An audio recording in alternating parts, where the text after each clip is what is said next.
I'm Liz Findlay, and welcome to this podcast on animal communication. I've had many of my clients express to me that they don't know how to communicate with their companion animals, or they feel that they might be doing it wrong. And if this resonates with you and you feel the same, I want you to know that I was there once too. So many years ago, when I was embarking on my animal healing journey, I was reading a book on animal communication.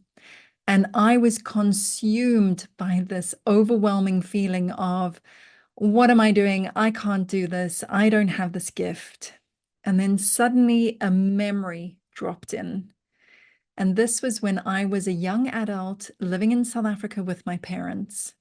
My dad had a beautiful miniature black Labrador named Tosca.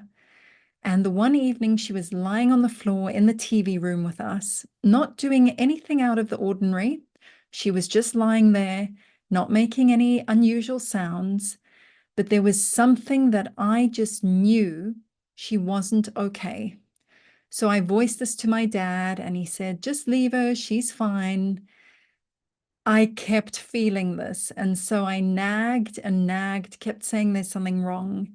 And to be fair to him, she still wasn't showing any signs that anything was wrong outwardly.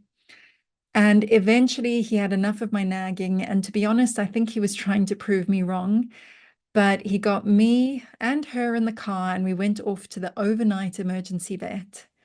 A few hours later, a vet bill later, a sedated dog later, and a bone was removed from her throat.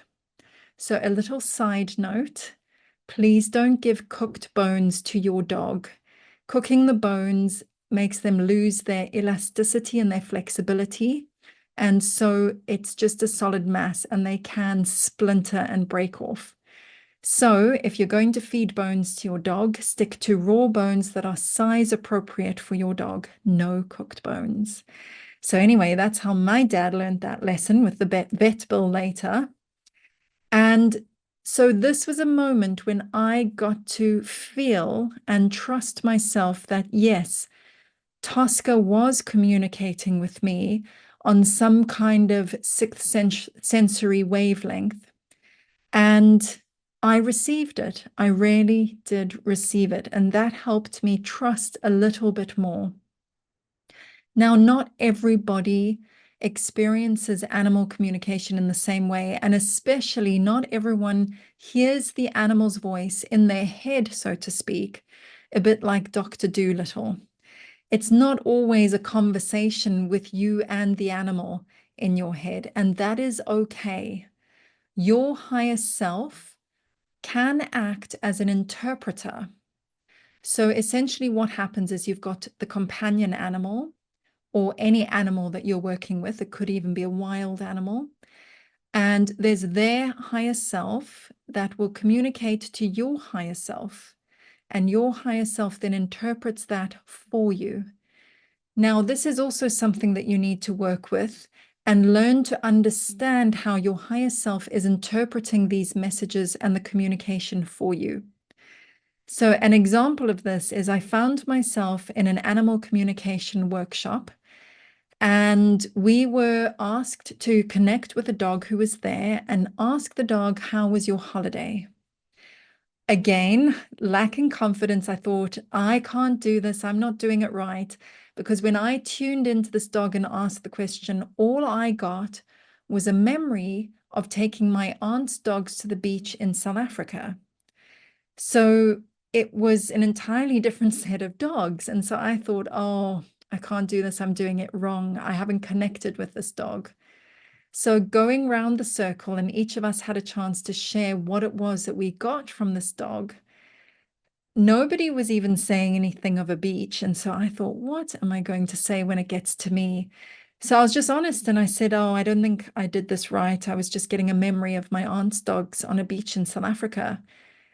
The guardian of the dog was there, and she confirmed that they do have a holiday home in Scotland, and this dog loves running on the beach. And so the facilitator made me aware of this connection where the animal's higher self communicates with your higher self and your higher self interprets. So in that moment, my higher self was in a way trying to say to me, remember when you took your aunt's dogs to the beach in South Africa and the fun they had running on the beach, how much they loved it? Well, this dog over here experienced that same joy.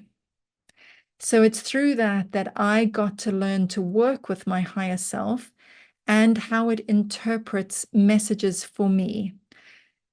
I do also check in with the guardian to see that I'm on the right track with what I'm getting through.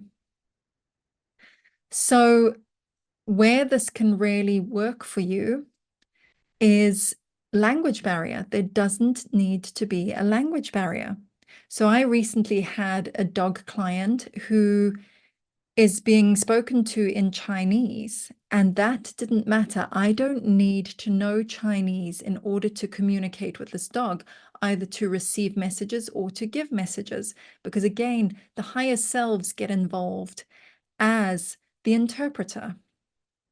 Now, a different line of communication is actually just speaking to your companion animal. And I really do encourage my clients to speak to their companion animals a bit like you would a child in your home. For example, you wouldn't just leave your home and leave a child there without telling them perhaps where you're going, how long you'll be, and when you'll be back. And so this can really help companion animals, especially dogs who experience separation anxiety, and it builds up trust. So if you do it every time. Now, people have asked me, do animals really understand what we say? I have seen a number of studies. One, I think, was even done in Budapest at a university, where they have proven that dogs in particular have the vocabulary of a small child. There's also some of these amazing accounts on Instagram where they're filming dogs where they've taught them words, and there's a button that they can press with their paws where the word is in spoken out loud for the human, and they communicate in that way. I saw another reel of a dog where they have shown that the dog has learned sign language. And so words such as dinner and walk, the dog responds just as if it was verbally spoken out aloud. So I really do believe that they have this vocabulary. And so do speak to them. An example of where I've experienced this is I had a dog in South Africa. His name was Bassie, short for Sebastian.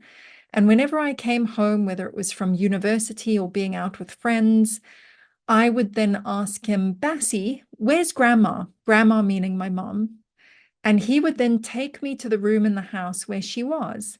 And on occasions where he would just be quite aloof and look away, nose in the air, I would then say again, Bassie, where's grandma? And he would take me to her empty bedroom as if he's saying, like I was saying, she's not here. So, what can you take away from this podcast? Firstly, trust your intuition and work on it. Notice the subtle signs that your companion animals are communicating with you and where you are spot on, and build on that. And the other thing is verbally communicate with your companion animals, and you will start noticing how they communicate back. They have their ways, and many of you already know this. It's just becoming aware that you are already doing the communication, and you build on it and you develop it. Thanks for joining me on this podcast. And you can find me on my website, lizfindlay.com, if you're interested in animal healing sessions for your companion animals. Bye, everyone.